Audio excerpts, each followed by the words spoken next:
Northern France, 1940. A rain line is crawling in from the channel. A shadow passes.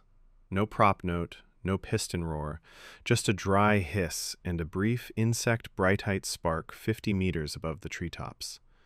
A shape that shouldn't exist in this era straightens its wings and slips back into clouds. A single F-22 Raptor, stealth, supercruise, sensor fusion, has been dropped in 1940 with no resupply, no tanker, no friendly maintenance. Only what's in its bays and the pilot's head. So, what if an F-22A Raptor showed up on the front lines of the Second World War? Would it beat the German army? Or would they find a way to counter the time traveler? Remember, this is just a what-if scenario, so we're not aiming for perfect realism. With that being said, let's find out. But what exactly is the F-22? It's a fighter aircraft designed at the end of the Cold War. Its advanced, low observable design still makes it one of the stealthiest fighters in the world. The F-22 can supercruise at about Mach 1.5, around 1,100 miles per hour. It's extremely hard to detect by radar, and its weapon suite is lethal. It carries its air-to-air missiles internally up to 6 AM-1 AMROMS, with a range of about 62 miles and speeds near Mach 4. These are fire and forget. Once launched, they guide themselves. It also carries two AI-9 sidewinders, which lock onto a target's hot exhaust via infrared, can exceed Mach 2.5, and reach roughly 22 miles. For a gun, the jet has an internal M61A220mm cannon with 480 rounds, firing up to 6,000 shots per minute. Let's see what the Raptor is up against.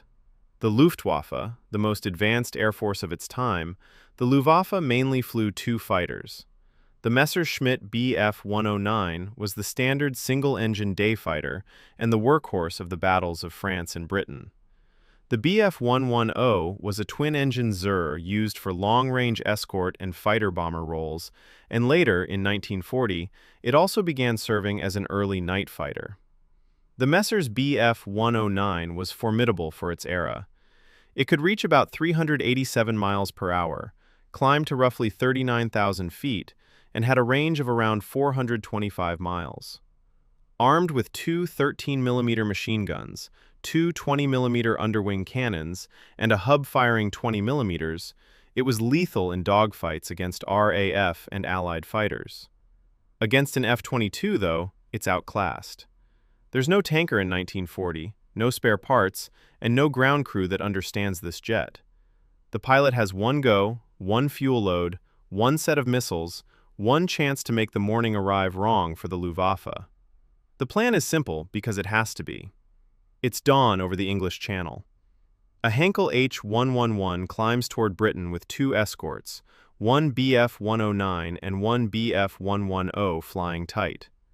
It's a formation that worked across Europe, and the crews expect it to work again here. The sea is calm. The radios are calm. Suddenly, the Heinkel H-111 blows apart. The two German fighter pilots frantically scan the horizon for whoever or whatever did it. They never see it.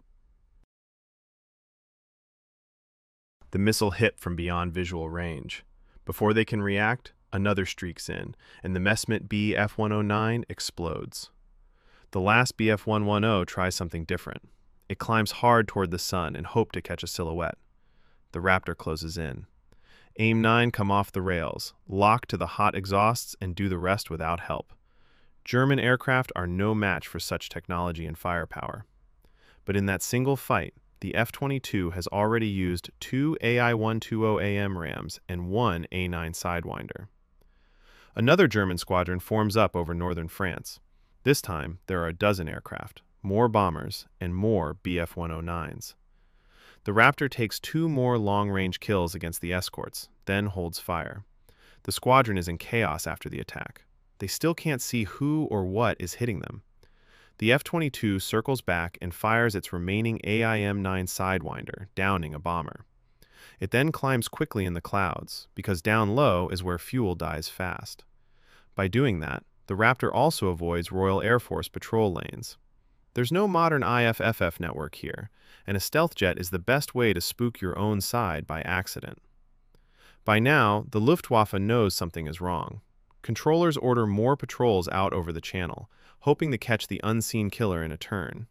They won't, unless the Raptor makes a mistake. And mistakes grow out of two things: empty racks and empty tanks. There are 2 AIMs left, and both Sidewinders are gone. The gun is full, but the gun means getting close, and close means risk. Fuel says there's time for a few more fights, then it's decision time. The must-hit target isn't another messenger BF. Those can be rebuilt tomorrow. The timing that drives them cannot. The Raptor stays high, uses its radar like an X-ray, and hunts for the eyes and hands that make the raids possible. It spots a controller shack, a relay where phone lines converge. The 2 remaining AMRAAMs are launched, destroying the coastal radar hut. Now, when the next raid tries to form, the warning calls are late and the picture is fuzzy. That's minutes stolen, and minutes are everything in this war. Down below, a pair of RAF Spitfires find a damaged Henkel limping home and finish it. To them, it looks like the Germans got sloppy. That's fine. The pilot didn't come here for credit. They came to bend a schedule. Fuel is now running dangerously low, but there's still room for one last fight. The F-22 decided to finally show itself and go all in for close combat with its M61A2 cannon. The Raptor descends slightly and spots another squadron sent to catch the invisible enemy. The German pilots see the jet and are shocked. They've never seen anything like it before. They're sure the RAF isn't behind this futuristic design. Their guns are no match for the firepower the fighter jet brings to the table. The M61A220mm is shredding the Bf-109 formation easily at close range. Worse yet for the German pilots, they're facing a plane that moves like nothing they've ever seen. Theoretically, their guns could shoot the F-22 out of the sky, but with its speed and movements, they can't track it properly. The F-22 moves almost 5 times faster than the Bf-109. Fighter after fighter falls from the sky, resulting in Germany losing another dozen Bf-109s.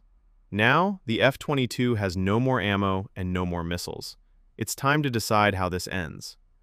The pilot turns west and begins a gentle descent, saving every pound of fuel possible. The pilot chooses to survive and conceal the tech, ditching the jet in the sea. It may be found someday, but no one will be able to make sense of it. The pilot splashes down, gets hauled into a boat, and says nothing useful about what they were flying. Back on the beach, RAF officers stare at a shape of torn composite left, where something very fast slid to a stop. The wreck won't tell them much, and the pilot won't either. So, what really changed? The F-22 did not win the Battle of Britain in one flight. It did make bomber crews more cautious and controllers more confused. It did force the Luftwaffe to send extra escorts they couldn't spare. It did cost them airplanes they could not replace easily. Most of all, it stole minutes from warning chains, from takeoff schedules, from the smooth rhythm a raid needs to hit hard. Those minutes turned into more RAF fighters surviving the morning. The F-22 never gives the enemy a fair look. It never lets them choose the terms. It hits, it vanishes, and it leaves a time in pieces.